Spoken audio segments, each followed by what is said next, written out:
exactly. All right, my YouTube stream is up. Great. We got about 15 seconds, so about Oh, 20 until proper start. huge. All right, cool.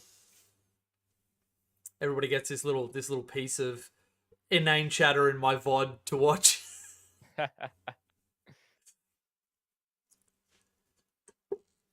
right, here we go.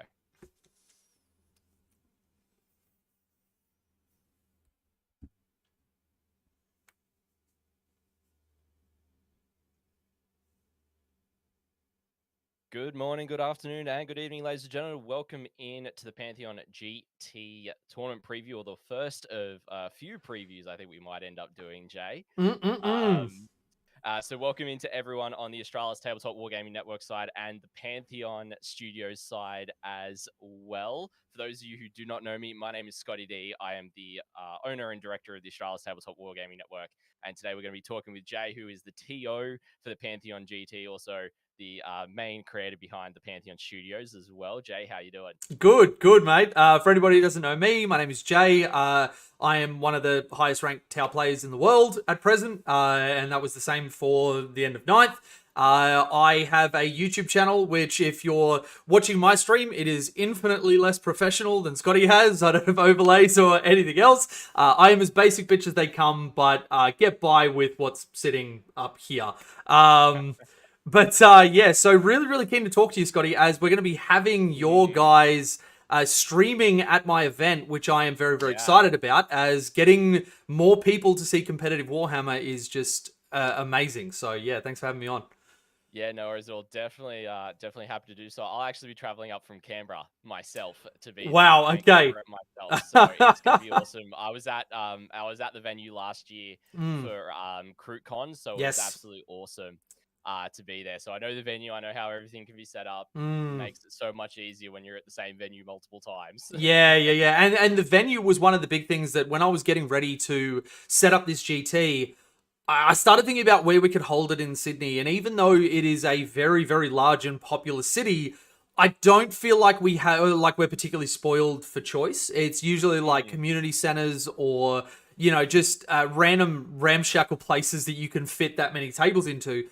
Whereas the RSL that we're going to has this tiered set of levels where, like, you're walking around. I could literally, when I was playing at a table, stand up, both arms out, swing around, and scream, "I've got so much room for activities," and the dude on the next table almost might not hear me, which is incredible. And then you've got the front bit where we actually had your stream up on a stage and everything. It looks so good. It looks so good. Yeah. 100% agree. 100% agree. I love that venue. So it's awesome to be back there. But yeah, for those of you who are watching, we are doing this live on the ATWN's Twitch currently. It will be up on the ATWN's YouTube next week. And of course, with it being streamed on the Pantheon Studios YouTube, it's going to be straight away up on YouTube, accessible straight away, which is awesome. Want to shout out to everyone in both chats. I don't have Pantheon Studios chat up, unfortunately, but welcome in everyone on both sides. It's great to have you joining us. And so why don't we, for the benefit of both sides of our creating platforms, why don't you start us off, Jay? Give us a bit of background about yourself, how long you've been in the hobby, what armies that you play, where you normally play, and just so that each community can get to know each other a bit better. Yeah, sure. So, Tau is obviously my main faction, but I am a ninth baby. I have only been playing for a year and a half, I think. And when I say only playing for a year and a half, I mean that a year and a half ago, if you would have asked me what a D6 was, I wouldn't have been able to tell you. I went from literal nothing to the nerd that I am, learning everything. I managed to, my LGS, because I am down in the southwest of Sydney, there's a really great team down here, TNS. I got to rub shoulders with a couple of the really great tournament players that are in that team. And that really helped to sort of accelerate the process of getting into the competitive side of 40k and, dispelling a little bit of the unknowns about walking into a tournament circuit and what to expect. Aside from Tau, which is main faction and the one that I hold the most ITC points on, I dabble in a little bit of Leagues of Votan after their release, which I managed to get together, and then of course they got nuked from orbit. And actually, the faction I started out on, you can kind of see him in the top right, is Grey Knights. Where there was a dude that was just, when I was first getting into it, selling an army for next to nothing. And I was just like, yeah, cool, I'll pick it up. But I mean, Tau were my first love since I was a kid.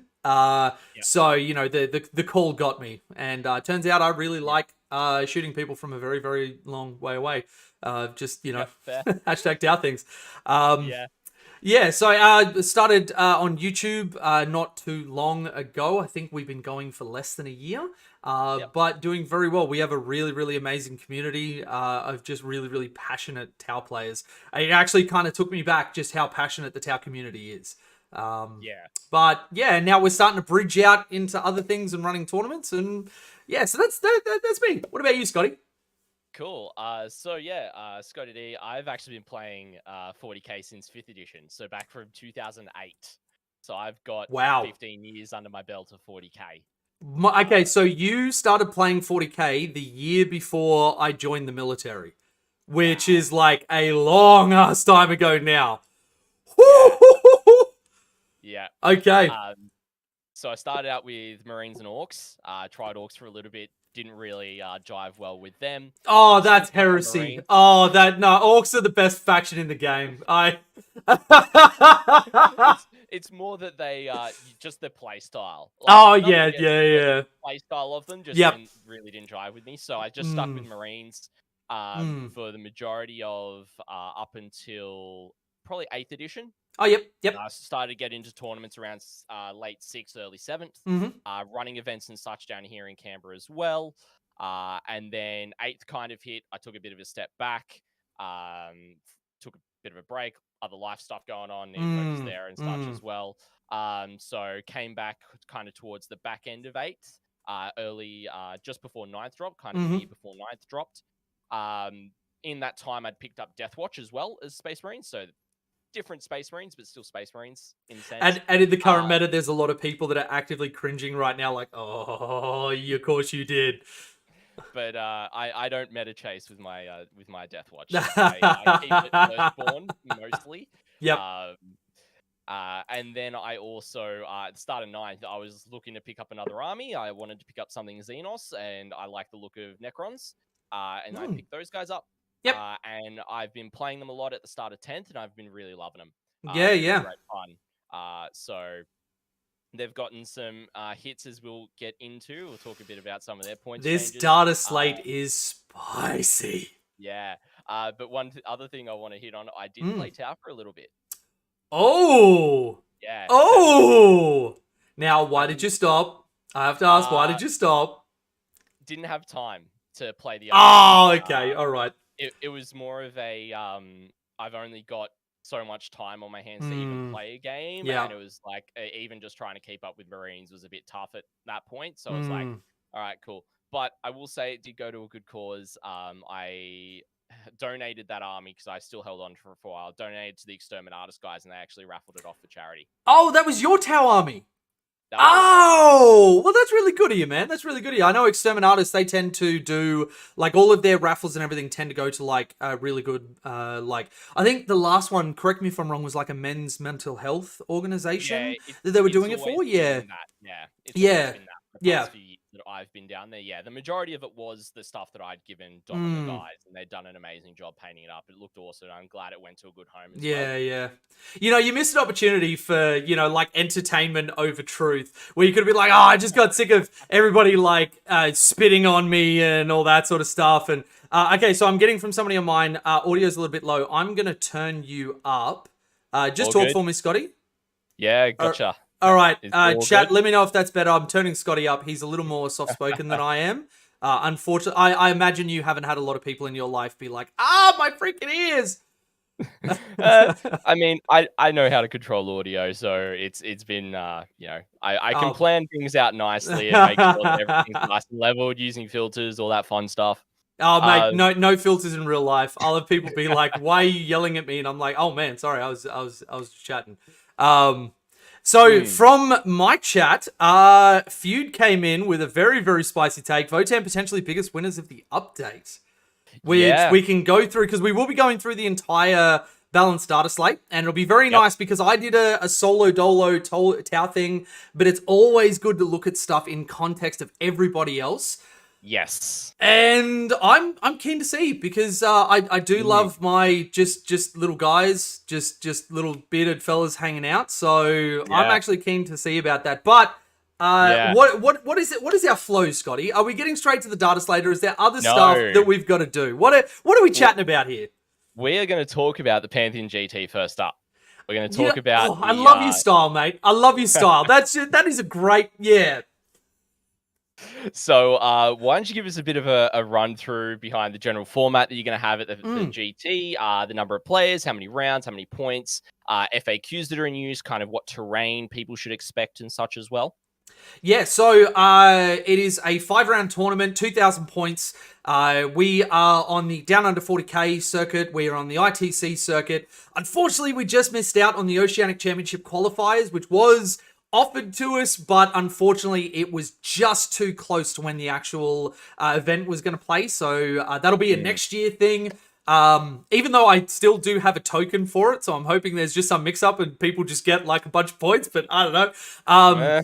So what we're going to be doing is basically the most competitive format that we can, which means that we're going to have the WTC FAQs in place, as well as the most recent data slate from GW. Now, there are some people that are a little adverse to the WTC. I don't especially understand that myself. As WTC, everything that I've seen, they tend to focus on things that are uninteractive, unbalanced, or rules interactions the community is not happy with. The GW hasn't really touched. One of the things that I pointed out for the Tau data slate was the WTC are the people that fixed our Tiger Shark, which had a 6-point something base, which meant it had to start in strat reserves, come onto the board, and then couldn't do anything for an entire turn. Which meant, really, you didn't want to take it. Like, why would you take something that big, that many points, which is a great platform, but then not do it? They fixed the towering stuff super quickly. They fixed the unchargeable through walls if you position like 1.1 inches away. I'm a really big fan of anybody, especially a world organization that runs the biggest competitive teams event. People sort of stepping in and going, you know what, this is something that we can all get behind and make our game fairer and more competitive. And as an organization, I feel like they've done that well. Are there things that people can point to that they're not happy with? Sure, you're not gonna make everybody happy. But I've never played at a WTC event which has felt unfair, which is probably the biggest thing for me as an organizer. As people coming to my event, the biggest thing that I want is for people to walk away feeling like their time, their money, and their emotional investment was worth it. And they walk away, even if they didn't win the event, feeling good about themselves. So... yeah, 100%. I can actually provide a little bit of background over the WTC hang-up. Oh, mate, hit me. You as well. Hit me. Let's go. So, way back, we're talking like 6th, 7th edition, even 8th. The ITC themselves actually did an FAQ. And so you actually found, I was one of the people responsible behind the ITC becoming a big thing in Australia, running the first event for the ITC and the first South Pacific Champs and stuff. Wow, I didn't know that. That's awesome. Yeah, that was way back now. That was getting on 5 years back now. But mate, you're getting old. Why are you such a boomer? But what had happened was because Games Workshop were doing no FAQs at the time, right? The ITC stepped in, they did this massive 40-page FAQ. And it was the same time where back then it was called the European Team Championship, or ETC. Right, yeah, okay. Or WTC was the thing when they parted ways with the ETC. And so there was this kind of rivalry between, you either looked at the ETC FAQ or the ITC FAQ, or you just didn't use FAQs at all and you made your own rulings. So it's kind of that hang up where some people would play one, others would play another. It's also very regional. So if you look, for example, down in Victoria and Queensland, they're very much more playing at the time, they were playing more the ETC style rules, particularly WA as well. Whereas New South Wales, it was more ITC, or depending on the event, because that's where the ITC really grew initially. Okay. So that's kind of where that little bit of a hang-up comes in, particularly after the ITC FAQ stopped and Games Workshop actually really ramped up doing their FAQs through 8th and 9th. Of course, Okay. we're now starting to see that a bit more, Mm. once again in 10th, but hopefully they continue to ramp that up because there is that preference to actually pick the proper GW FAQs over external ones if they're available. So that could be where a little bit Yeah. that hang up is as well. And I have noticed, it's funny that you mentioned that because I've also noticed some of the biggest pushback that I've seen to the WTC has actually come from players in the United States. And so it makes sense now that you're talking about, WTC starting as the ETC. Let's face it, the United States and Europe don't exactly have the greatest sort of casual relationship among their populace.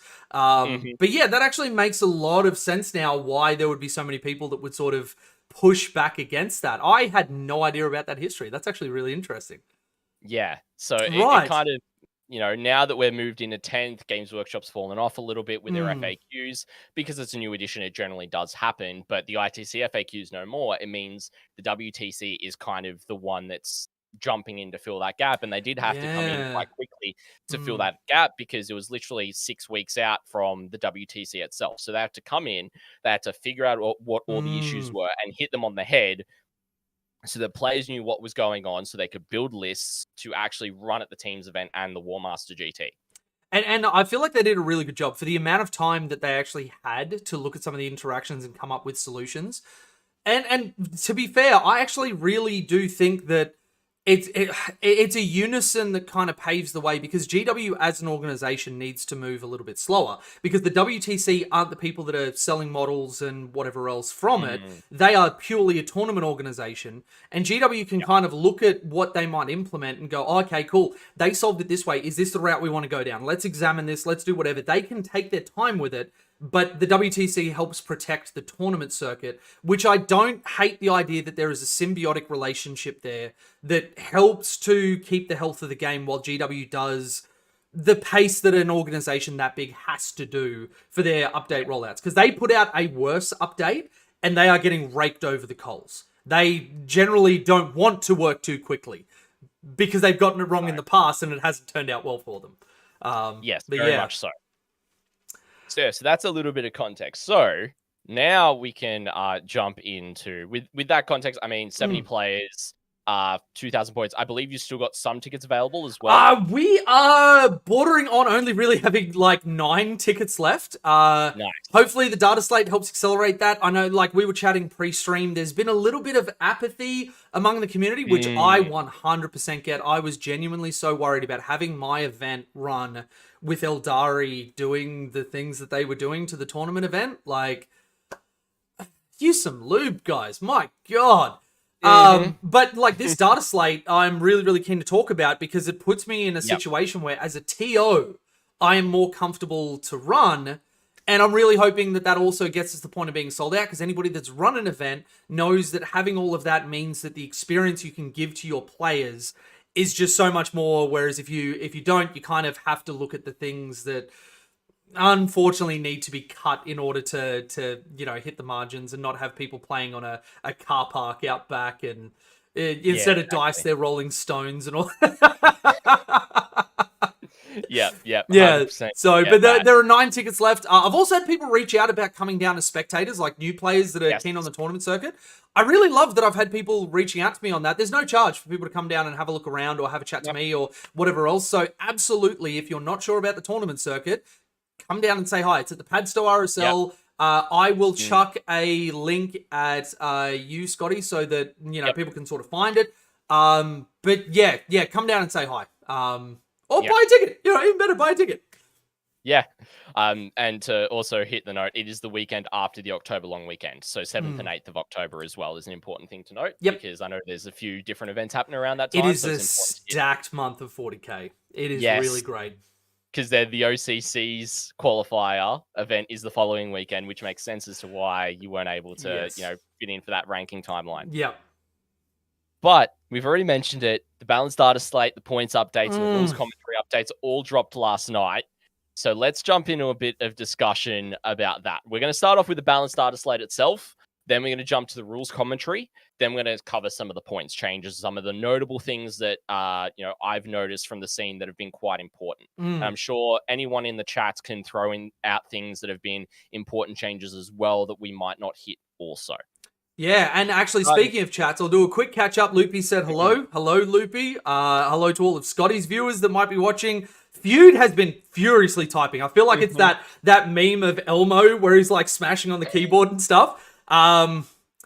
So yeah, Feud pointed out it's Battle in the Bush, Moab, then Pantheon, and then there's OCC after that. And there have even been people that have reached out to me and they've just been like, hey man, I just literally cannot do it. Like, I'd love to come to your event. I bought my ticket for this ages ago. And like, I 100% get it, but kind of exciting as well. Like, people are kind of getting spoiled for a little bit of choice for some really, really good 40k. 100%. But yeah, oh no, Cooper's in the chat. Oh, and he can't make any of the GTs. Oh, that's fine, man. More ITC points for me. That's fine. Whoa. Cooper and I always like yo-yo on the Tau rankings. Though at the moment he's had a lot more events on them, so he's smashing me currently. So I've got to catch up. But yeah, I am bringing up the data slate as well for myself, so that I can put that up on my screen.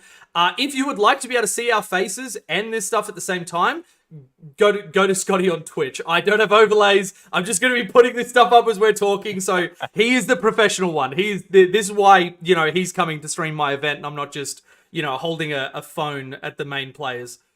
All right. Cool. So for the balanced data slate, the first change, page 28, devastating wounds. Now, this is something that the community has been crying out for a change on, something fierce. Yes.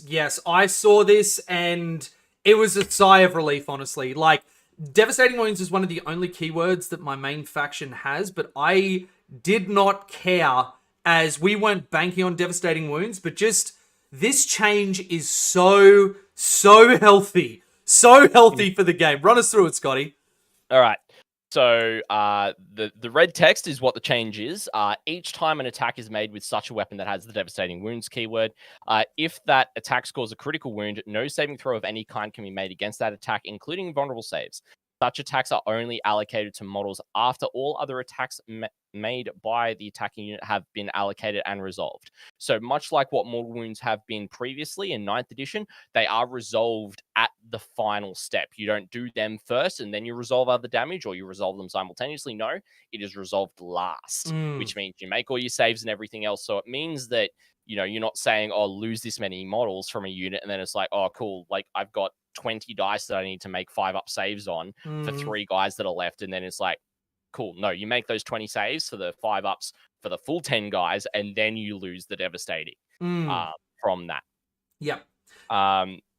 So, and Feud is also pointing out, technically not a mortal wound. So no mortal wound saves. Yes, it is just a critical wound that ignores saves. Yep. That is the point there as well. Yep. And I look at Custodes for that. In the highest sort of things, like we've seen Custodes get hit pretty hard in this data slate. But this one, on top of that, means that they have an army rule which doesn't just automatically save them from anybody's shenanigans. Which, there'll be a give and take, and we'll sort of wait until the dust settles to see where they sort of fit. But having that mean that, like, there are still psychic attacks, there are still other things that are going to put out mortal wounds. It's not like mortal wounds have been removed from the game. They're just not the main thing that you have to worry about. And it was actually something we were chatting about. The broadsides out of nowhere in Tau got a feel no pain against mortal wounds. I think it's a 4-up. And we were like, okay, thanks. And now we don't get to use that against all the devastating wounds and stuff. But I was saying on my stream last night, I actually don't care. I didn't know why we had it in the first place. And I would rather just have, okay, cool. From a single attack, I'm not going to lose a broadside and a half. I will just lose the one. That's cool. Absolutely happy with that. Yep. The other thing to note as well, Black Templars are someone that do lose out because they do also have that detachment rule of that 4-up, feel no pain against mortal wounds. Yes, they do. Yeah. So rip Black Templars. Yep. The other thing as well is that it does say saves. Now, it depends on the wording of Feel No Pain. I believe Feel No Pain would still work against devastating wounds, but I'd have to look into it a bit further, so I'm not 100% certain on that one. Yeah, so far as I know, if you have a Feel No Pain which isn't tied to a specific damage type, like mortal wounds, so like broadsides absolutely won't get it because the wording is Feel No Pain against mortal wounds. So you won't get it against that because they are no longer mortals. But if you just have a generic Feel No Pain, let's talk the Crypto Thralls from Necrons, they will will still have their fill note. Actually, I haven't looked at the Necron data slate. Hopefully, I don't know if they lost it. But as an example, if you have a generic fill no pain, you should still get it against this because it is a normal type of damage from an allocated attack that has hit and wounded. Yeah. Okay. Cool. Yeah. We'll definitely dig into Necrons, being a Necron player myself. and I will say this, because we're on the theme of this being about my tournament and everything else, when I'm going through this, in the lead up to the tournament, if anybody has any concerns or there's anything on the day, I will always do something based on evidence and fairness for both players. So we will be going through, I will be picking apart every single little interaction that this might go with. So any of the players that are coming to my GT, there will never be a point where somebody feels cheated or whatever else. Because, I didn't, or one of my judges didn't have an understanding of, the rules, interactions, or whatever else. So as we're talking in this stream, I'll throw out initial impressions, but that's because we haven't properly examined it because we had it come out and then as Australians, we slept and now, it's like first thing in the morning. So, we'll get there, but there's more initial impression. That is my take of a general feel no pains on that one. Yeah. All right, cool. Next one, we've got stratagems from page 41, and this is modifying a stratagem CP cost. So anything that allows you to spend a CP or use a stratagem for free or use it at 0 CP or potentially use it again, things like that come under this section. So yes, modifying a stratagem CP cost. Rules that modify stratagem CP cost when you target a particular unit can only do so for a stratagem that targets multiple units if every unit you target has the same ability to modify the CP of that stratagem. So the big call out here is Deathwatch. They have all the different ammunition types, so like Hellfire rounds, Dragonfire bolts. They will say you get to pick 2 units. If you use the free CP spend, you have to be able to pick with those multiple units. They have to have a character in them that allows you to get that CP for free. Yes. To be able to target both of them with that stratagem. Yep, and to point out, none of this is saying that it kills the stratagem from targeting those people. You just have to pay for it. If you want to have it for free, you have to invest in the models that allow you to do it, which I actually think is really good. I also, brain goes to Necrons as well with their, reanimations and that sort of stuff. I believe that's a multi-unit CP that they can spend. I may be talking in my ass there, and I'll check that up, but I like the idea that because a lot of people that I was speaking to at the higher sort of echelons of competitive play, generally speaking, there was a massive disparity in the people that had CP alteration available to them, and generally speaking, having stuff like this wasn't healthy for the game, and I feel like it doesn't kill it. But it also means that if somebody decides to invest into it, they get more of a benefit than somebody that just goes, okay, cool, I've put in 90 points, and therefore I get like 300 points worth of value across the course of a battle. Yeah. 100%. So then the next part of this is rules that modify CP cost. So we knew about the first one because Deathwatch was a problem, so they did mention that previously. Yep. The second part is what the new part of this is. Rules that modify CP cost of a stratagem, but that do not specify the name of the stratagem, can only be used to affect the CP cost of battle tactic stratagems. This does not apply to Aircast Colossus, Striding Colossus, or Towering Wrath construct abilities. Now, so I look at this one, and again, very, very healthy for the game. Because one of the biggest things that people are having a problem with, and I love it because it pushes my Fish of Fury up, Overwatch. This functionally kills, because there was an argument in competitive circles about whether Overwatch could be used more than once with things that allowed you to use a stratagem again. There was a very, very heavy opposition to this, which I fully understand. I actually didn't really have a horse in the race. I never did Overwatch more than once in a turn, because just Tau things. But this kills it, because you can actually see on the document, and I'll put this on my screen for my stream, Fire Overwatch is a strategic ploy. This means that unless you have a specific wording that says you may Overwatch more than once per turn, that argument is dead. It is just gone. Yeah. And I love that. We need clarity in a game this complex, and I love that we have had it as part of this data slate. Yeah, 100%. Also, shout out to Feud in my chat. He threw up a Reddit thread that has actually got all of the stratagems that can now be affected by 0 CP abilities. Oh, my man. So you've got stuff like you command reroll and go to ground. You only call more ones that you can do. Okay. What else? You've got for custodes, you've got the -1 damage strat. What other ones are important? Which, to be fair, is very powerful for them. That is a great strat to be able to replicate. Yep. All Marines, armor contempt, so -1, reducing AP. Very powerful again, yes. Let's have a look at what else. Demons, demonic, invulnerability, and the realm of chaos. So redeploy and re-rolling saving throws of 1. Yep, demons should be deleted from the game. Yep. I'm sorry, I'm salty from 9th as a Tau player going into demon saves. I know my biases. yeah. Dark Angels have actually got a lot under their belt that they can still pull out. Ooh. Deathwatch, a lot of theirs. Go the Dangels. Yeah. Deathwatch on the rough end of the stick because they've only got armor and contempt outside of the core ones. So now, have you played any games of 10th? In terms of Deathwatch, I haven't really run into it in any of my games. Not yet. After their initial nerf to what was a broken interaction where they could like just pump out infinite mortal wounds, reminded me of the Kazakin in 9th before that got reined into a max of per unit. I'm wondering if there's any Deathwatchers that know if they needed this, because keeping up with like meta stats and everything else, and I'm jumping ahead a little bit, but it's for a point. Yeah. I didn't think Deathwatch were so dominant to the point that they needed an extra sort of run through like this, or I wonder if maybe it's a flow-on effect of other things being nerfed and these guys just kind of being caught in the crossfire. I think it's more that they're caught in the crossfire, but I also think it's a little bit of a let's just make sure it's okay-ish. So currently looking at stat check, I do have the meta dashboard up. It's not on screen. Hit me, Scotty. Quick reference. Deathwatch are actually sitting at a 54% win rate before the balanced slate. So they're actually doing quite well, but they're not blowing out like what GSC and Eldari have been doing as of late. So they're in line with Custodes, Thousand Suns. They're just ahead of Imperial Knights and Necrons. Okay, so they are in kind of rarefied company then, being among those factions. Though interestingly, GW has expressed that their delta is 45 to 55 for a healthy win rate percentage. So they are sitting on the upper end of that, and I do feel like they probably will get taken down a bit. I mean, Feud just called out in my chat that Deathwatch went from one of the best Marines to one of the worst.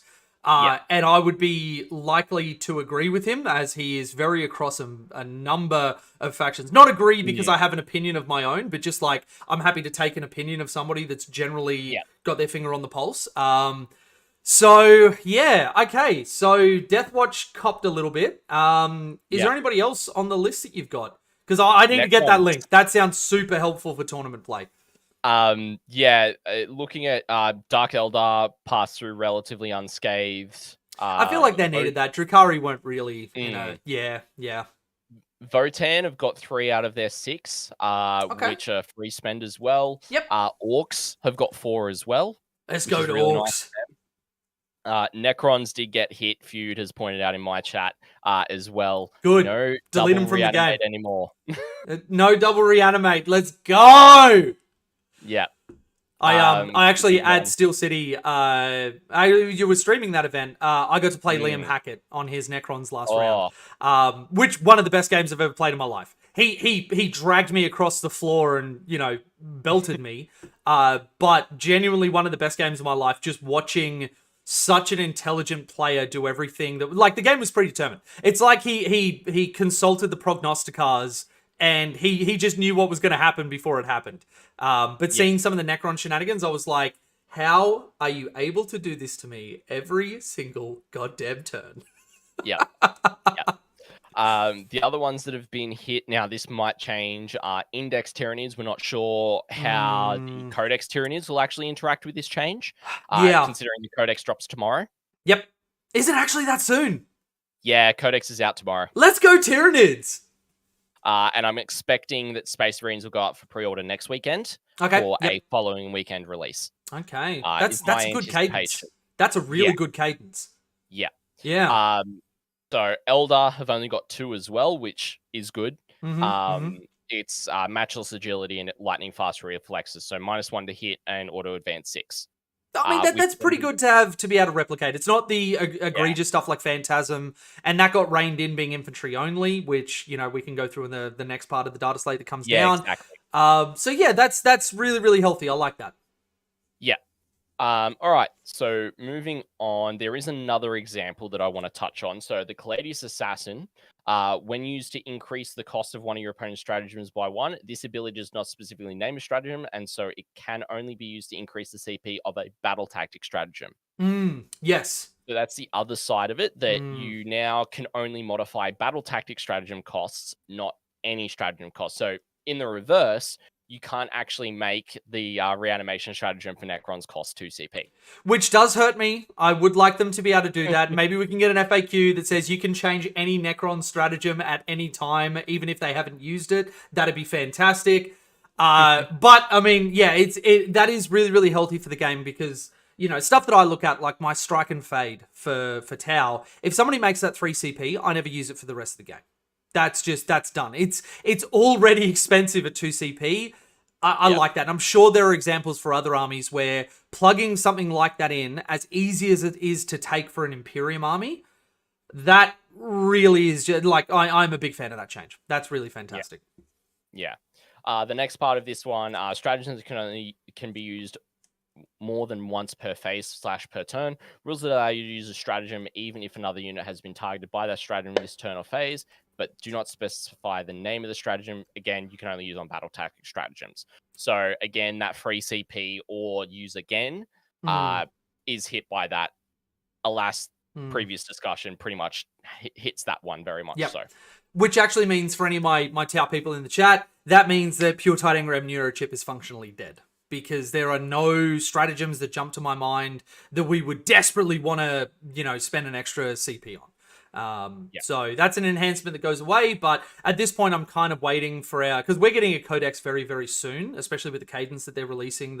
These two that we spoke about, Necrons, then us.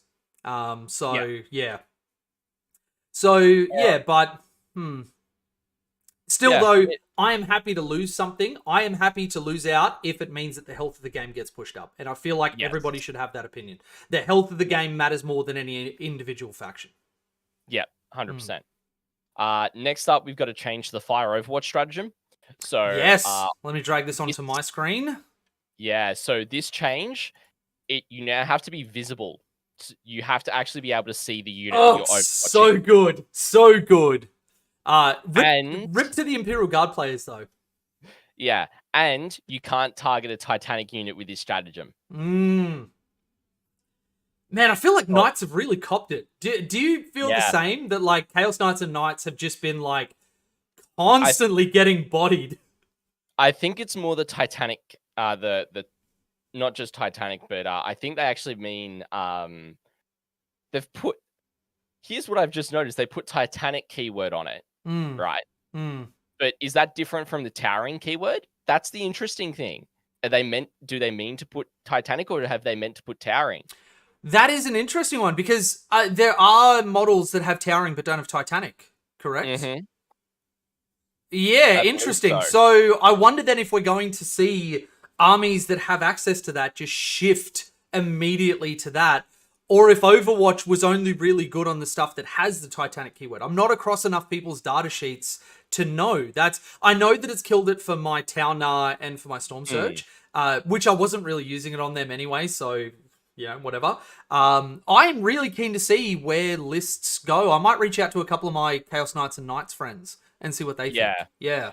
Feud has just popped in as well, saying he's predicting all Knights will be Armigers or War Dogs lists. I mean, we were kind of already seeing that anyway, weren't we? Like, the War Dog and the Armiger spam was just most of the list that I was seeing. There may have been, like, a big knight here and there as, like, an anchor or whatever, but I was seeing a lot of it. Yeah, I was generally seeing knight lists anywhere between no big knights to at most 2 big knights. That's what I was seeing in lists. Yeah, absolutely. And none of the huge knights like the Castellans. It was all the middle-sized knights. It wasn't the big boys either. Yeah, actually, last weekend at Towers, I got to play a guy who was running the big-ass Forge World Imperial Knight one.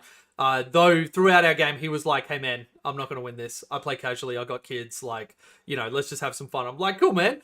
I loved that model, but I could also see why Knights players weren't taking it. It for how much he had to invest in it, it just wasn't doing it. Yeah. So, and I feel like that's kind of where Knights are in. And maybe, you know, people in chat, let us know that there are a lot of index I feel are being sort of cornered into that, and I wonder if this change is going to do that more to those indexes, really push them to the things that don't have to worry about these changes and still get to play with their toys. Yeah. So Junos in my chat, it's just brought up lost Overwatch on Magnus in T-Suns because he's got Titanic but not Towering. Oh, okay. He did nothing wrong! Poor Magnus. Oh, poor Magnus. But yeah, that's a big change. Yeah, that is a very big change. Say. Yeah. And having that confirmation that there is both the Titanic and Towering keywords floating around does mean that they do intend it on Titanic only, not just Towering. Yeah, okay. You're in the wrong spot, yeah. Well, yeah, and actually, let's actually talk about Towering so that we can put a bit of context to this one. I'll drag it on because it was in this section of it was in the ruins and visibility section just next to it in the document that I've got. Which we may as well hit on now. Yeah, because this one was a buff to aircraft, funnily enough. But Towering models that are within this feature, notice it doesn't say wholly within anymore, can also see out of it normally. So functionally what this change does is that the caveat that you Towering just ignores ruins is not true anymore. They are bound by ruins, but anybody who's familiar with the core rules knows that units have to be wholly within area terrain in order to see out of it and be able to shoot out. People could still see you if you towed onto it. You just couldn't shoot through it. You had to have a part of your model that was not crossing over the base or the ruin in order to shoot normally or be wholly within it. Knights could never do that. There is, I don't think, any base with the ruins that you normally see on competitive tables. There is no way a knight is able to stand wholly within that terrain feature. In my opinion, fantastic change. We'll see how it works out. I think at my event, I may still be running first floor blocked out on like 3-story ruins or whatever else. But I will actually have a chat to a lot of the more competitive people that I sort of liaise with and get opinions of and everything else to see if that's a necessary change. But what do you think, Scotty? Because I actually like this as a change. I love this change. I think it was really rough for everyone else outside of the Towering models that they could just see through. Sure, you might be able to see the Towering unit, but the Towering unit being able to see you through ruins was a massive issue. You look at stuff like Wraith Knights, you look at the bigger Knights and everything now as well, means that, now it's one of those things where whilst you're within that terrain feature, if you've got Towering, you can see through and shoot through and vice versa. But if you're not, then your units are still protected. You can still hide behind terrain. You can still actually be like, okay, I don't have to necessarily be on this terrain feature and still get the benefit of the obscuring a part of the rule without copying 48-inch range rapid fire battle cannons. And that is the big thing. It removes Alpha Strike from the Knights, which is one of the things that if they got the go first roll, you just went and met whatever maker you believe in. So and I will point out, so Cooper put into the chat that it was a no change to aircraft. So because I wasn't running them, I mustn't have been across that. Aircraft are still able to do that. Them having that caveat in there is fantastic. Aircraft can still see normally, so it means that a unit that suffers from start in strat reserve, come on, you still get to get value out of that unit, because most aircraft will just get shot out of the sky as soon as they come in. The other thing that, I'll really say is, with that Alpha Strike going away, it means that it pushes us more to competitive games where decisions matter. You can stage, you can have stuff that, needs to be in certain positions to score or whatever else, and not just be like, cool, if I go anywhere there, I'm within his range and I'm dead. And that is just so healthy for the game, and hopefully it pushes Imperial Knights into list building and play style, where one, it's interactive for them and their opponent, because I know Imperial Knights players that didn't like what was happening and actually switched off the faction. One of the players we're going to talk about just went to Orcs because it was his main faction before, and he's like, you know what, I'm actually having fun playing the game with my opponent. It's funny that there's a lot that gets thrown around on like Reddit and everything else about like, oh, all competitive players like win at all costs, blah blah blah. It's Nah, actually really not the case. There are we so still many want to enjoy the people. game too, right? Yeah, like there are so many people that are like, no, you know what? Like I like to win, and I'm going to play as hard as I can. But I don't like when I'm just unfairly stomping my opponent through no fault of their own. Yeah. There are so many highly ranked competitive players that are not those people, and it kind of gives me faith in humanity. Like sometimes I feel like I'm a vat of acid away from becoming the supervillain that ends our species, but like that really just kind of brings me back down to earth and makes me really like so many of the people in the competitive sphere, which is really great. Yeah. So the last change we've got for the core rules is also another stratagem. It's the Insane Bravery strat. It's 1 CP, except now it's changed to where, so when you do it, Battle Shock step your command phase just before you take a Battle Shock test for your army. You target a unit that must take a Battle Shock test. The effect is you automatically pass the Battle Shock test restrictions. You cannot use this stratagem more than once per battle. Fantastic. Yeah. This alone, Scotty, means that, like, because everybody was saying Battle Shock kind of means nothing. Because a lot of the time, especially with the reduction in CP, people would have CP lying around for the one time that they failed the Battle Shock test. Now, I'm looking at my little piranhas that run up and at the end of my movement phase Battle Shock people without even being able to see them, just within 12. And I actually had a Custodes player fail 2 Battle Shocks in a row, 2 battle rounds in a row, and he's just like, nut zero. And that felt really, really horrible that, you know, an ability that I had invested into just gets nothing. Whereas now, people actually have to consider it. You have to consider before you roll. It's not just yeah but no. Yeah. I like it. I really like it. Yeah, I like it as well. It's a nice change. Means the Battle Shock's going to have a bit more of an impact as well. And it's much more akin to what it was in 9th edition, where it was a once per battle as well. Yes. Which was still healthy for the game. Like I found in 9th, there was something that people kept in their back pocket and they're like, you know what? There is a moment where I absolutely cannot fail this. I will make an active decision to use a resource there. And I love that for competitive play. I really do. 100%. Yeah. All right. So now we're going to get into some of the faction changes, which there is a decent amount from what I'm looking at. There's a lot. So we're going to kind of run through these a bit quicker. We'll kind of cover a faction at a time, give a brief thoughts, and then move on. First one up is Adeptus Custodes. The Unwavering Sentinel stratagem has been changed to an Epic Deed stratagem. Yep. Custodian Guard, you can now only take a maximum of 5 Custodian Guard in a unit. So you can either take up between 4 and 5. Yep. Custodian Wardens can be taken between 4 and 5. Virtuous Praetors can be taken between 2 and 3. Now, the Virtus Praetors we weren't seeing a ton, but the Wardens and the Guard, so good. 6-man bricks did my head in. Yep. Also, the 9-man bricks of Custodian Guard as well. Oh, yeah. Yeah, just I'm going to stand here and you need to commit your whole army, and even then you probably won't kill me. Yeah, look, you know, Custodians have been copped in this one. I don't know whether, like, I don't have enough information really to comment on whether it was enough, not enough, too much, but it does feel like they've pushed them down to the point where they shouldn't just be an auto-dominant faction, which is great. Yes, I agree. Feud in chat has also pointed out that they did receive some point nerfs as well, and between the Dev Wounds change, 0 CP, they've copped a lot of hurt from this balance update. Yeah, and Feud actually said in my chat, which, how are you doing this, Feud? Do you have 4 hands? That we're probably not going to see anybody but Nathan, and we're going to be talking about Nathan, I believe. Yeah. But you know, I kind of agree. I think it'll be the diehard Custodians to kind of stay on them. But yep, agreed. Yeah. So we'll wait for the dust to settle. See if everybody's got reactions. Yep.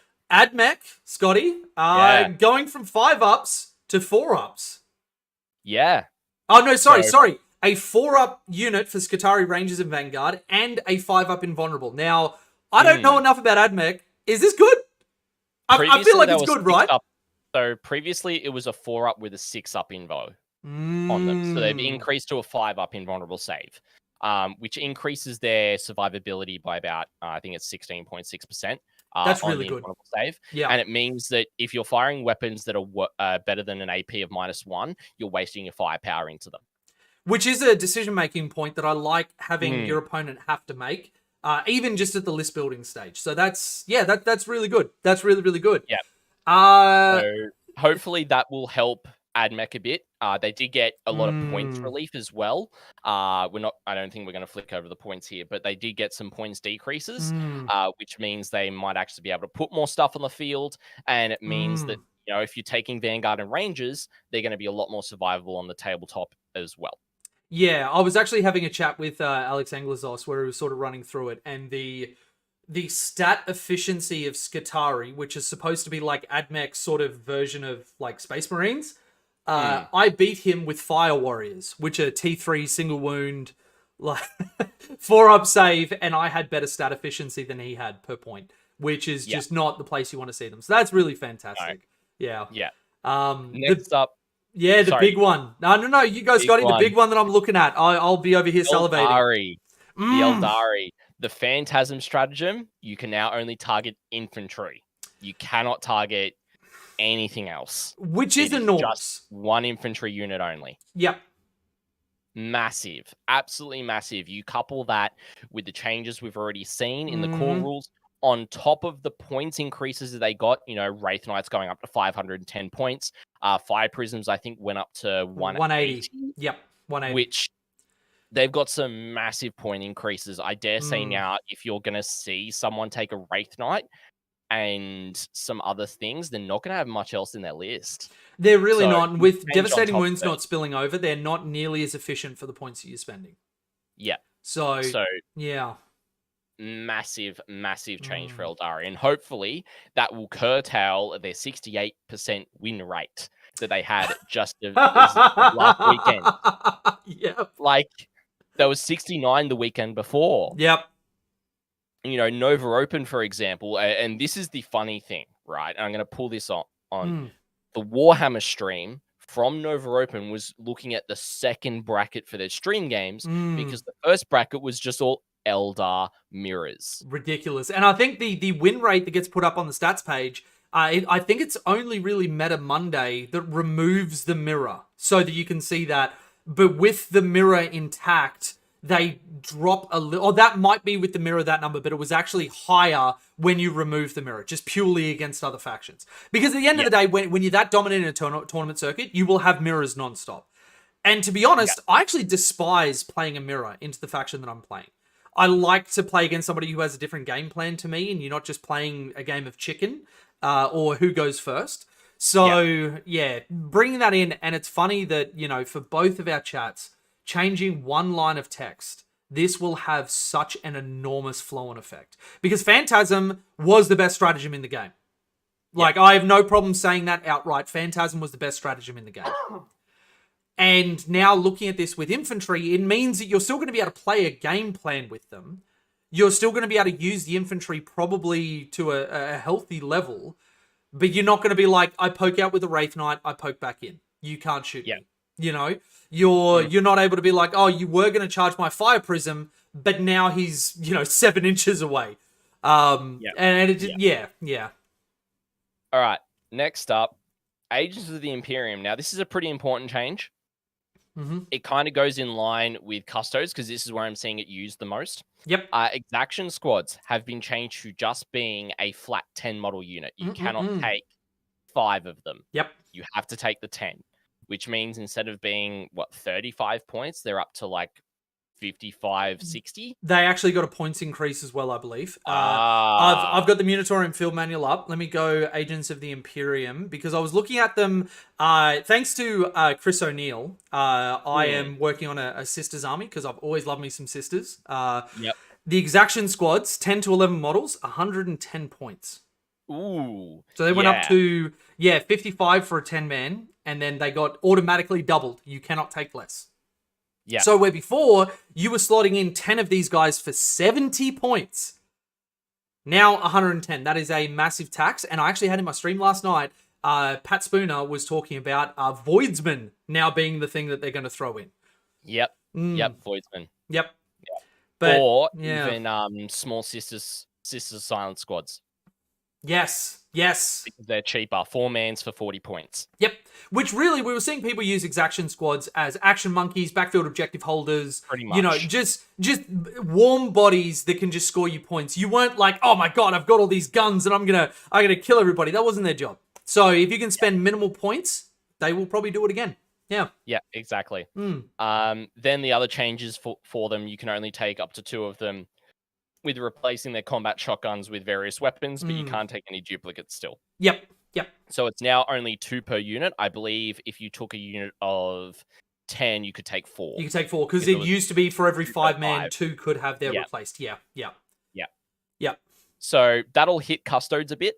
Outside of that, not sure where else that has a little bit of play. It'll have a flow on to, I think, a fair few of Imperium armies, because it was an option to just immediately get high points efficiency units to do, as we were saying, action monkeying or backfield objective holding. Yeah. Which means you could really funnel more points into your main faction and get the things that you wanted to get, and not have to go for slightly more expensive units that fill the same role from your main roster.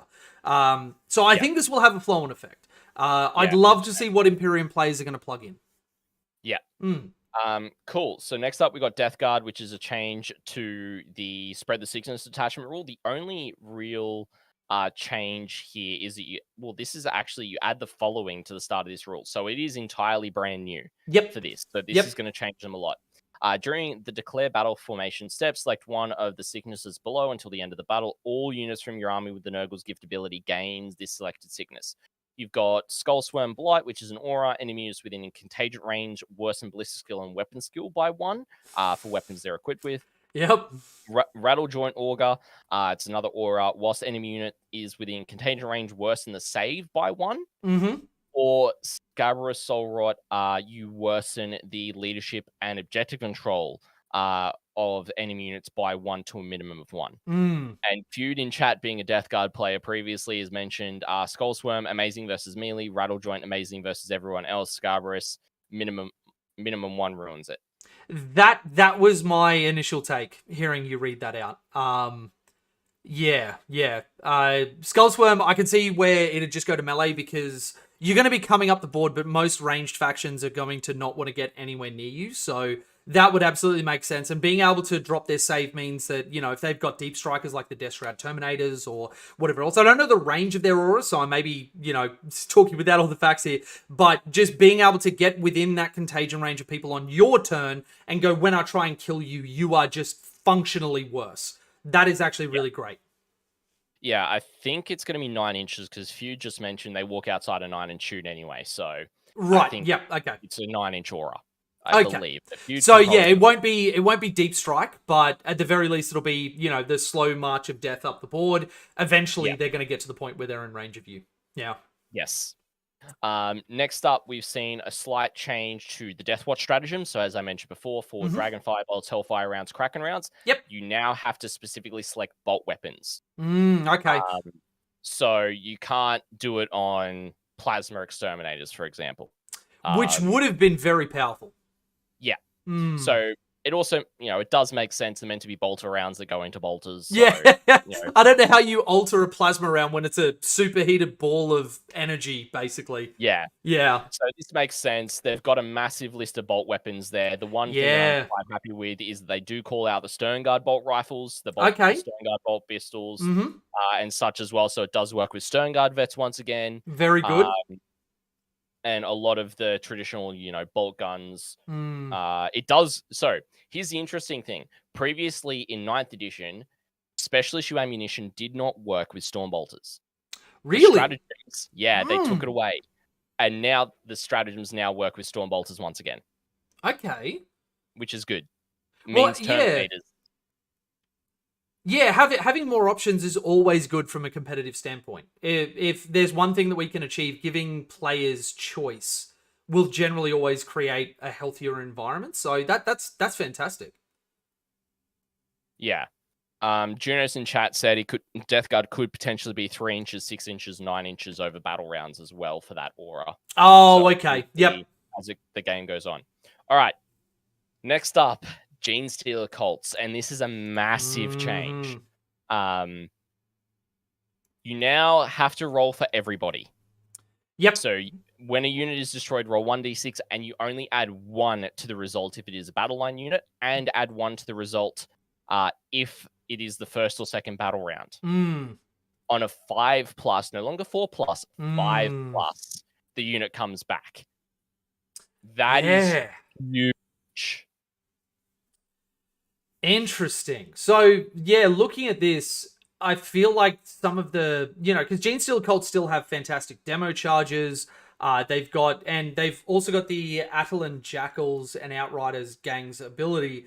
I think it's just the range of that has changed on that. But, like, they've still got plenty of their damage. They've still got so many of their tricks. They've got, all that sort of stuff. But I do feel like this is going to push them down quite heavily. And there was a GSC player in the Knobs chat, Joseph, who mentioned that his list went up like 300 points or something. So yeah, they have really been slapped. GSC really have been clapped. Yep, very much so. This will take the knees out of them from turn 3 onwards. Like having to roll, battle line units. Sure, it's still a 4-up, but everything else being 5-up now actually means that you can kill units reliably. And have not come back. It actually means that the damage you do in a game actually has some impact, rather than your opponent being like, I just roll a 4-up, unit comes back, or it's a battle line, they automatically come back. Yeah, and I do like that they've put in here a mitigation for Alpha Strike as well, where on a 3-up, you're bringing back your battle line units with everything else, which means that even if somebody goes first, there's still a good to decent chance you're going to have units on the board, even though your opponent won the go first roll. So and then the 9 inches of a battlefield edge, and at least 1 touching your Cult Ambush marker for the ATWN Jackals. This range, I believe, got reduced from 12 inches. Is that correct? I believe so for them. So you were seeing a couple of units of ATWN Jackals being taken quite popularly. Yes. In GSC lists. But to bring that nerf in, I mean, there's also the thing of where some units do have to be within 3 inches of that marker as well now. So you can't just string them all out. Yep. So this is the only unit that you can actually string them out a little bit. Yeah, which, GSC really were winning previously. Like, good damage, but also just swarming board control. And if you didn't have the means to control that, you just kind of auto-lost the game.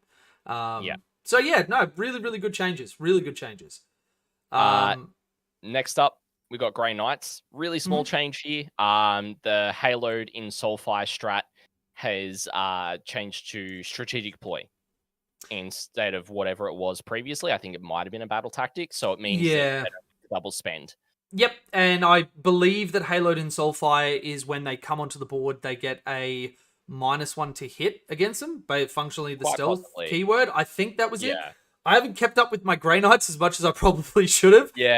But I feel like this is a change to just, because they're teleporting all over the board. They got some massive point reductions in this data slate.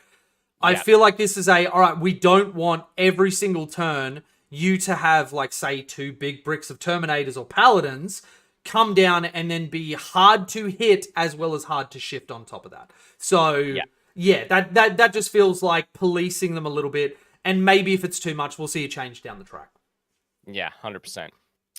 All right, Imperial Knights. Yet again, they've seen some more changes. The Bondsman abilities now can only target armigers. You can't target bigger knights with them. Yep. And they've changed the Thunderous Stomp stratagem to being Epic Deed. No more double stomp. Yep. And the Trophy Claim and Valiant Last Stand are both 2 CP now as well. Yeah. So they've really hit Knights hard here.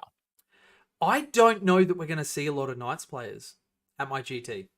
I can't speak for other events, but most of the people that may have played Knights, I don't know that we'll see them anymore. We'll probably just see the diehards.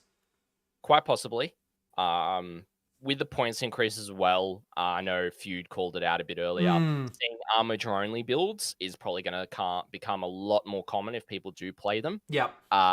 maybe taking one big knight for the bondsman ability. Yeah, and I guess that's what we're chatting about before, that armigers are still fantastic. So I may be completely off base and we just see them go, cool, I'll drop one of my big knights and that will functionally let me put in, maybe 2 little boys and then some agents of the Imperium or whatever else. Armigers are still fantastic, but I think you're right. I think there's one just as a linchpin to sort of hand out the bondsman, but yeah, Knights have really, really copped it across the last few updates. Yeah, 100%. It's also important to note that it's mainly Imperial Knights that have seen the big changes. We don't see any actual faction changes for Chaos Knights because Imperial Knights are on the higher end. Chaos Knights are below that 50% mark, so they've decided not to touch them. Though, importantly, I believe Chaos Knights saw some point increases that have the player bases not super happy about that. Right, okay. But, remains to be seen. I'm not knowledgeable enough to make a proper comment on that. Yeah. I'm going to hit Space Marines real quick because the Votan one's got a little bit to it. Space Marines, Desolators, we know they've been a problem. They've gone to a unit of 5 max now. You just take 5 and that's it. Yep. And they're 200 points for a single brick of 5. Yeah, they got double hit and I think triple hit because Cooper pointed out in my chat, Desolators not getting anti-infantry 2+ is great. So I'm assuming that means that they have lost that keyword maybe, or just reigning in this unit. I'm keen to see how this goes. Like you mentioned that you've got a particular Marines list that you're playing, but we really were seeing so many lists kind of using Desolation Marines as a crutch. Yes. And I wonder what's going to happen after this. Pretty much if you're running Marines, whether it was Deathwatch, whether it was various different Marine builds, you were taking at least one unit of 10 for 340 points. So they've not just seen, they've seen actually another 30 point per 5 increase. So if you're taking still those 2 units, you're paying 400 points. That's a 60 point increase in your list. Yeah. And Cooper clarified, Desolators can't use the Deathwatch strat for anti-infantry. Yeah. So I think it is healthy because reigning in out of line of sight, especially because they've got blast. There's a few factions like Genestealer cults have been hit. I think Necrons have been hit with points, not actual rules changes, but when you have a unit like that can potentially, like there was a 10-man Desolation squad that hit Pete's Necron Warrior Blob for like over 100 hits. And that out of line of sight from the other side of the table may feel like something that isn't conducive to a competitive environment. I would agree. I would very much agree. So good to see him changed. Luckily, Space Marines have a full codex coming. So I feel like maybe we may have the diehards still playing Space Marine, everybody else just waiting, and then picking up the codex and kind of dissecting that and going from there. Yeah, 100%. Next up, we got Votan. Now, I'm going to quote Gary Morris on this one. Oh, please do. This change is a bit much on top of the points drops that they got. I would tend to agree. League of Votan is my second faction. I read this and I was like, oh my god, I may actually end up playing these guys. So to walk through the change, yes. So you select a number of units from your opponent's army depending on the battle size. So Strike Force tournament play, you're picking 4 units now instead of, because I think it was 1, 2, and 3 previously. Now it's 2, 4, and 6. I think you're right. Yeah, I think you're right. So each of those units start the battle with 2 judgment tokens. If at the start of any of the command phases, any of those units have been destroyed, you gain a number of CP depending on how early in the battle you destroyed it. As shown, there's probably a table that follows it. You can only gain CP in this way once per battle. CP gained in this way is an exemption to the core rules that limit the maximum number of CP you can gain per battle round. Thank you for putting that line in, GW. I hate seeing arguments based on that when this one, there was a very clear intent that if you were gaining 3 CP turns 1 and 2 for killing that unit, that you probably should be allowed to have that CP. So that's really great. And for anybody who doesn't know, the Eye of the Ancestors Judgment tokens is the first token is +1 to hit when targeting that unit. The second is +1 to wound. Which means you've got 4 units on the board, and usually in a lot of games that I've played, there are 4 key units, at least 4, that you just want to remove from the board, that you absolutely need to kill at all costs in order to win your game. Use that +1 to hit and wound army-wide against those guys. That is great. Yeah. Feud has just confirmed in chat that it was just 1 previously. So now it's gone up massively. It's quadruply better. Yeah. Yeah. So it's massive to get that +1 to hit, +1 to win, as you were just saying as well, which is great.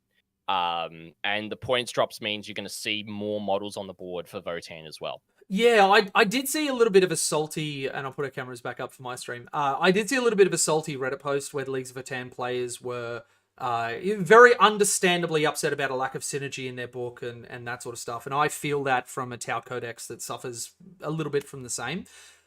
But having said that, they were like, oh, we don't want to be a Horde army. And everybody that's out there sort of looking at this or watching this as post-VODs or whatever, this balanced data slate was originally, so far as I know, supposed to be points adjustments, but because of the dumpster fire that 10th ended up being, GW have stepped in with other factions that were particularly egregious. And I wholly support that, and I said this in my Tau change last night on stream, that I'm okay that we didn't have any rules changed. I really, really am. Yeah. Because the worst got brought down, which means that even without points changes for my faction, we went up. And then we got points changes. So now it's time to sort of work within the bounds of that, wait for codexes, or if your codex is coming very, very far down the track, wait for the next balanced data slate that actually targets some of those. Because I kind of do see where GW is coming from, where knocking all of those top factions down, even with those changes, we don't know where the dust is going to settle. We don't know where the meta is going to be. If you then hyper bump all the factions that are there, you might overcorrect by an enormous margin and not put yourself in any better situation. It's just a different army name that people are saying that they hate. So, yeah. Yeah, very much so. So that covers it for the balance changes in terms of the factions and core rules. But there's 2 things that I want to call out from the rules commentary, and then we can kind of discuss some other things that we haven't touched in terms of the points, then we can move on. Yes, very much. So the first change, and Jay, you're going to have a bit more insight into this being a Tau player, because it actually impacts Tau, is the eligible to shoot rules clarification, the rules commentary. So when equipped with ranged weapons, unless the rule specifically states otherwise, units that have units that have shot are no longer eligible to shoot until the start of the next phase. So this means that you can't have a unit that is already shot be an observer unit for another unit. Yes. Now, so there was an argument raging amongst the Tau community, which I despised, about whether we could daisy chain our observers and whether we could. I played it both ways, and honestly, I didn't really notice a difference. I noticed that my units with terrible guns got to shoot slightly better and then do no wounds anyway, because I always had observers for the people that I actually cared about. One of the big things that I believe that this is targeting, Tau is a flow-on effect, and it is good that this will just kill the thing. And any Tau players, regardless of what you thought before, just play the rules that are written here. That's what we should always be doing. Whatever the current actual rule is, play that. No one be salty, no one be shitty about it. Just that's the rules. Yep. What this actually targets the most, which I'm very, very happy about, are these cards. Because there are certain cards that you had that you could shoot and then still be eligible to shoot and then do an action and get 5 victory points just for no reason. Just for literally no reason. And that I was looking at, I'm like, okay, I feel really conflicted because they've written down rules which benefit my faction, which is underperforming. But then I look at the secondary cards and I'm like, there is no way that this could be what they meant, because you should have to give up your damage in order to do it. Yes. And so this, I think, is like the healthiest change that we could get. Again, I don't care that it affected my faction because I feel like it was a nil change anyway.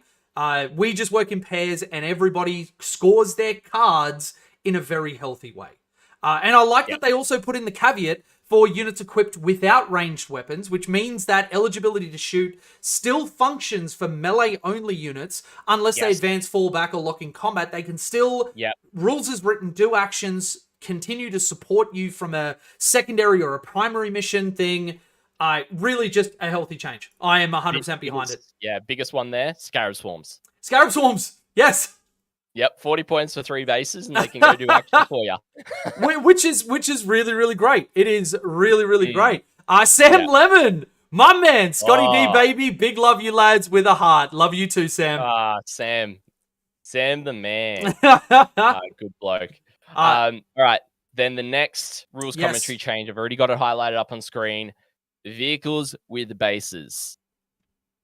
When measuring to and from vehicles with bases excluding aircraft and walkers, always measure to the closest part of the model for all rule purposes, i.e. measure to and from its base or its hull.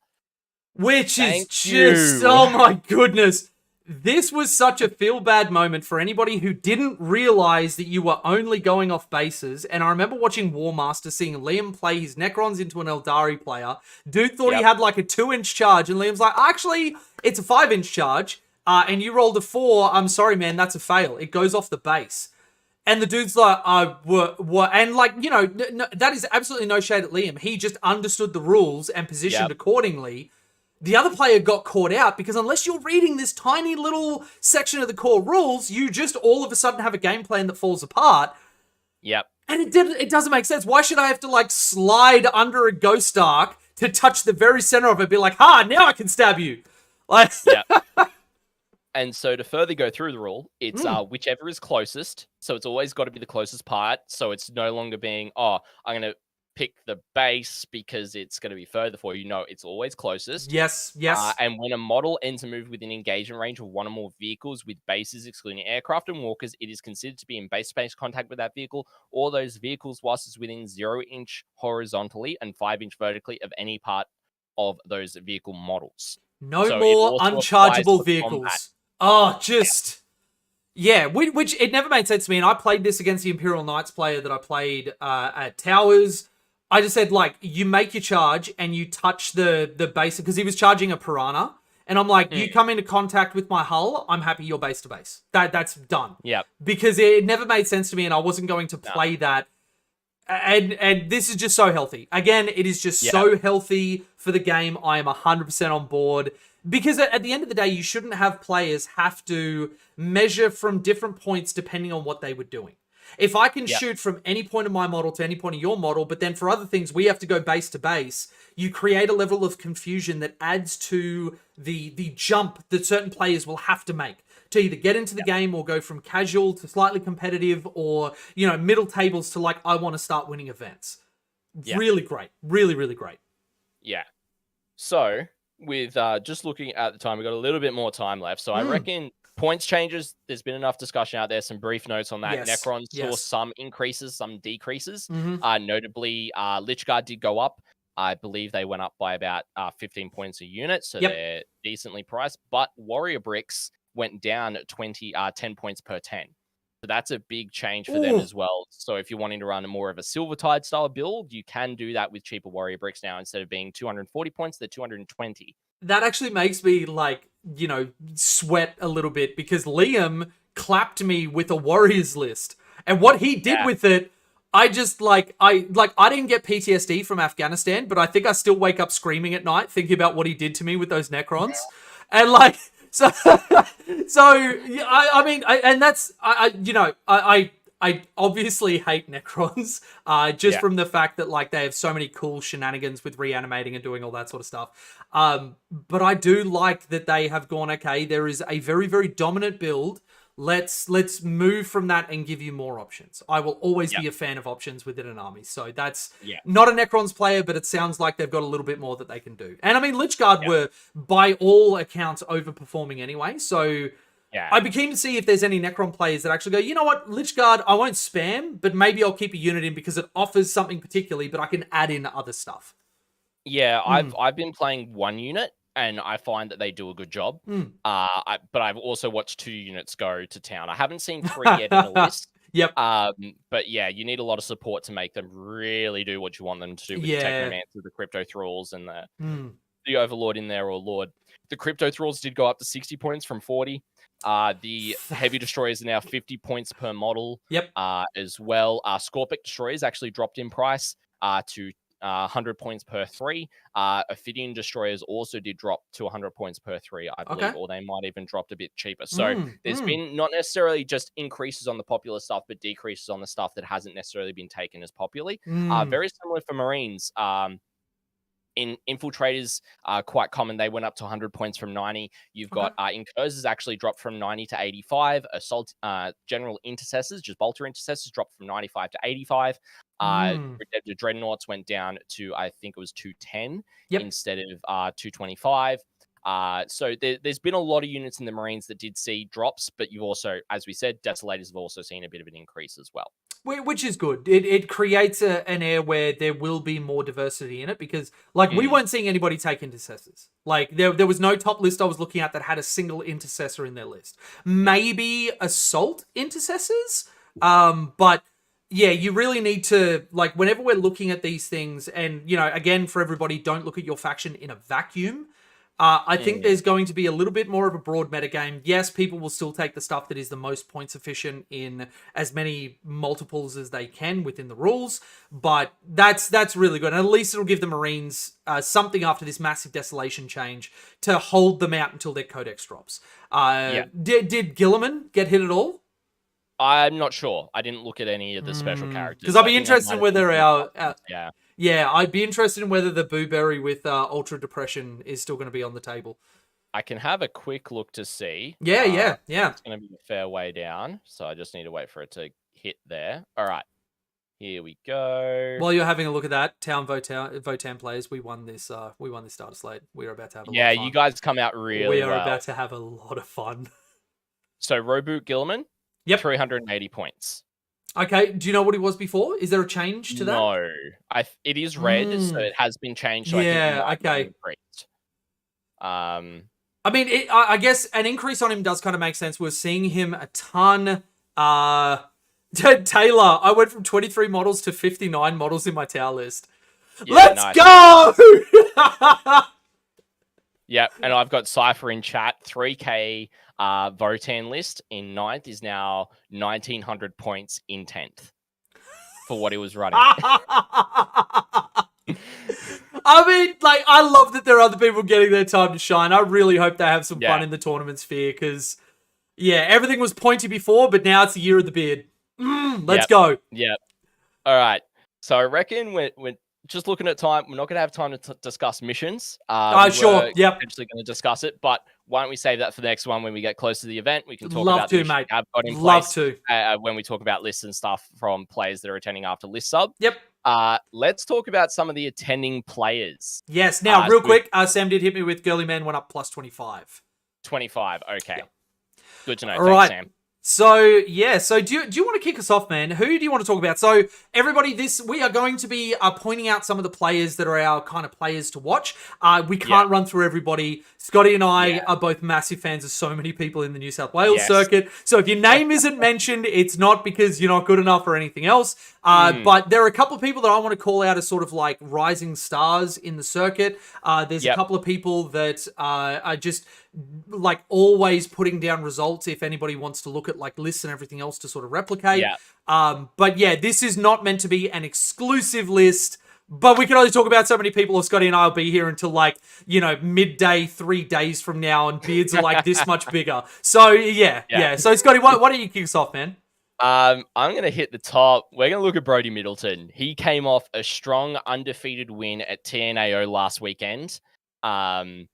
And he's first in the South Pacific rankings. He's ahead of Alex by 12 points. On the ITC rank. I think it's like 11 points, 12 points, very close there. Really strong. Alex is nipping at his heels, which is the next person to keep an eye on. But to inform us as to what Brody might actually be fielding, we've actually got his overview on screen. He played Eldari last weekend. However, he has got a history of playing Tyranids and Ashmil Tarim as well. So with the new Tyranid Codex coming out, I think he might pivot to Tyranids. I think that is, like, even Tyranids before their Codex, he was doing a very, very good job on the Swarm list, where you have 1 billion bodies, Spore Mines with fixed secondaries scoring for you, and just like a really obnoxious list.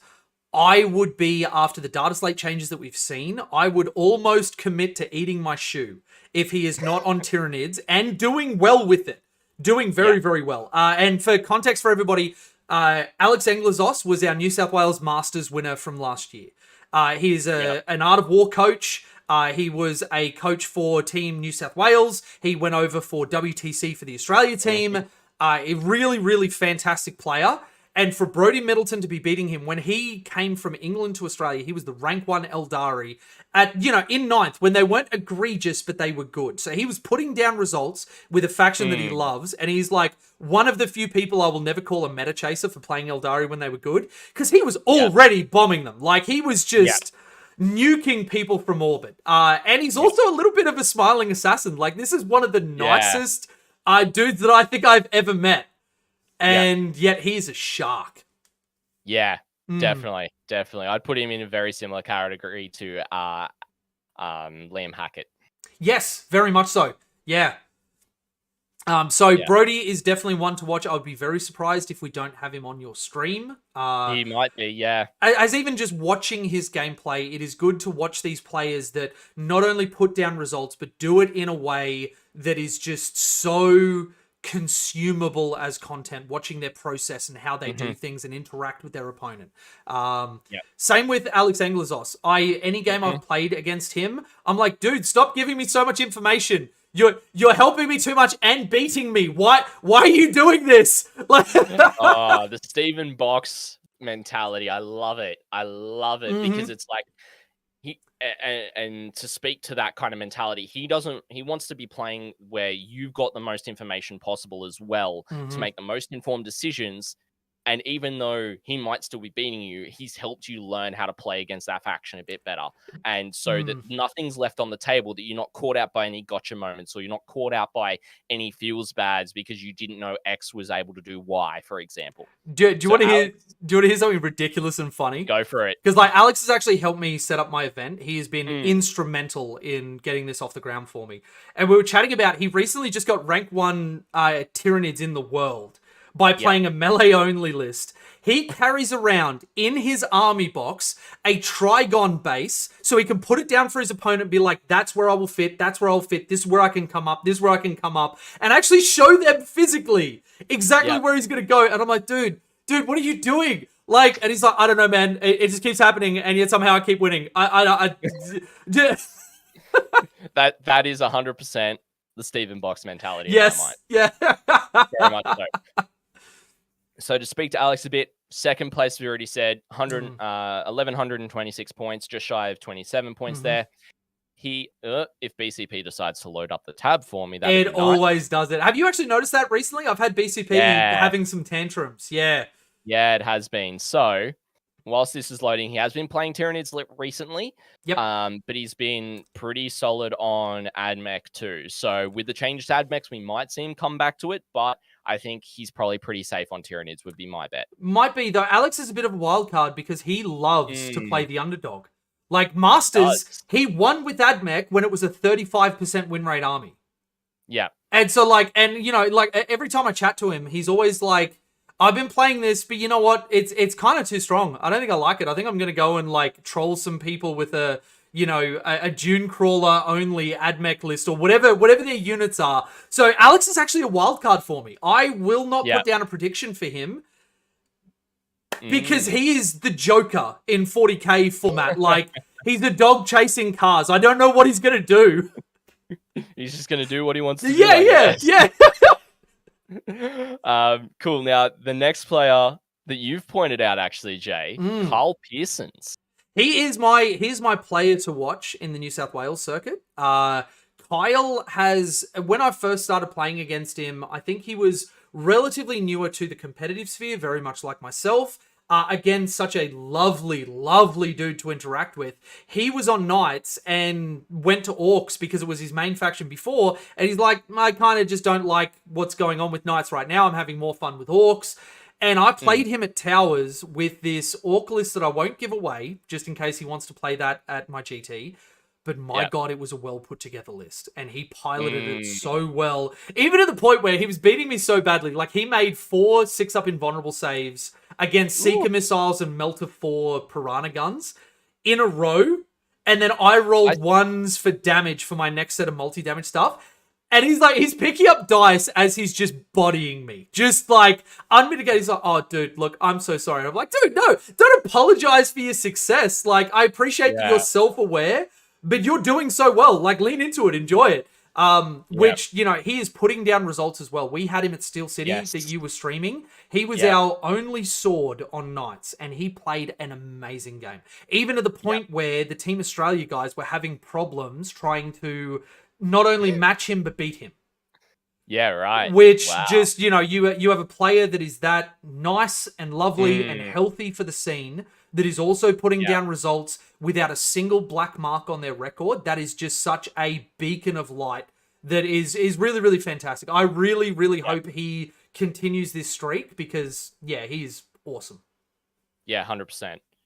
He's currently ranked 8th in the South Pacific, sitting on 1,046 points. And currently, as you've said, he's been playing Orcs. He's also played Knights recently. As BCP loads up on screen for everybody else, he's been particularly back in 9th when sub-factions were a thing. He was playing more Goth Orcs. So potentially have got Gazgold in there as well.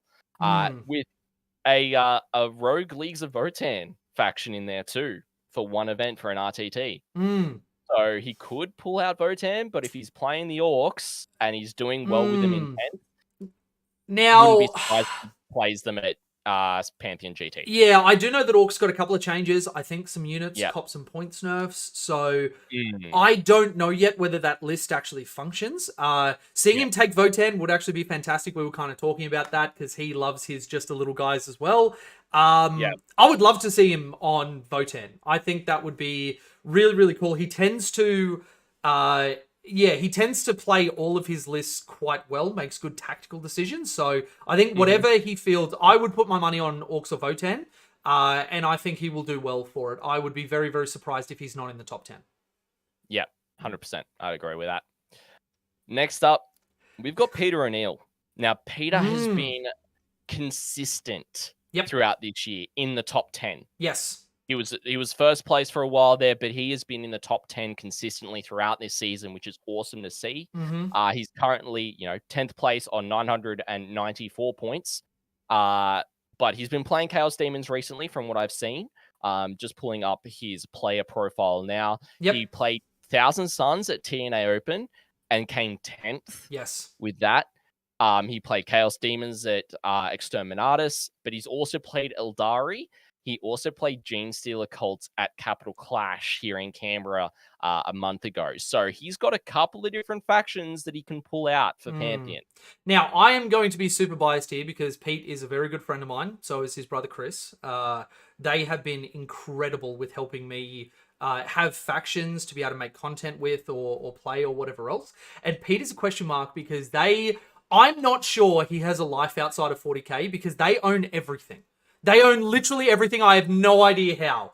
And actually, to point out, I don't think Pete had a lot of time on that Thousand Suns list. So his result from the TNA Open is even more impressive, given that he just kind of jumped onto it, got his head around the rules and some of the interactions. He was talking with me a little bit for, Steel City. I had a couple of mistakes I made on Thousand Suns, so sort of passed on my learnings from that. And then he goes and pulls a 10th at a 100-player event, which, I think that Pete is another rising star in New South Wales. He has been sort of like when I first met him, still, sort of wrapping his head around very competitive stuff. Now, the team that he is the captain of, Knobs, is one of the biggest and most winning teams in New South Wales. So, to put it, what will he play? I genuinely don't know. Don't know. He's too much of a question mark. Yep, because he's got so many factions available to him, and so many that he's played this season already. Yep. I'm with you on that. I can't pick a possible faction for him. Yep. Because he's played GSE, Eldari, Thousand Suns, Demons. It's just like, he's probably going to look at the data slate and go, what's come out the best from it? I'm going to play that. Yep. Is probably what his choice is going to be. Yeah. And then, I think we got time for one more player. Yep.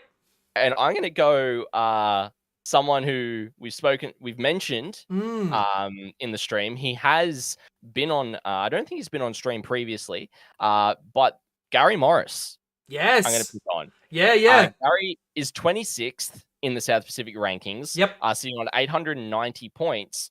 However, he's been playing Votann the majority of the season. Even when they were bad, he is one of the diehards.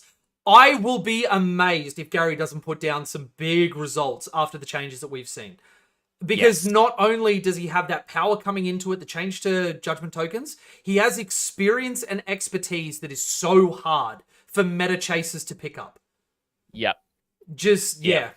And on top of that, Gary is actually just a genuinely nice guy to interact with, which is always a plus. He is a lovely gentleman. So, you know, he's put up some good results from what we've seen. Of course, some of these were in 9th. You know, he came 15th at the Down Under 40k major earlier in the year. He's got a couple of solid RTT coming first at one Game Center Narellan, coming second at a Good Games Maitland. TNAO, he did place 46th.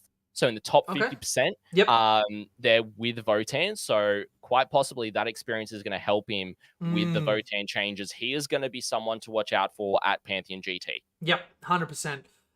One more that I'll go through that'll be real quick. I actually want to point out Feud, as he's one of the few people I know that was playing Chaos Space Marines and doing very, very well with it. And I'm interested to see whether Feud will play that again. You don't have to give up anything, Feud, but Feud, one of the leadership of TNS, and a really, really great person to practice against or play against. I'm keen to see he will be somebody that when list uploads happen, he will be one of the first that I click to see what he goes on. Yes, 100%. He is currently 53rd in the South Pacific for ITC, sitting on 748 points. And playing CSM, which have kind of been a middle of the road faction, that's actually not a bad sort of thing to get when you've been sort of riding that train. So really, really good. 100%.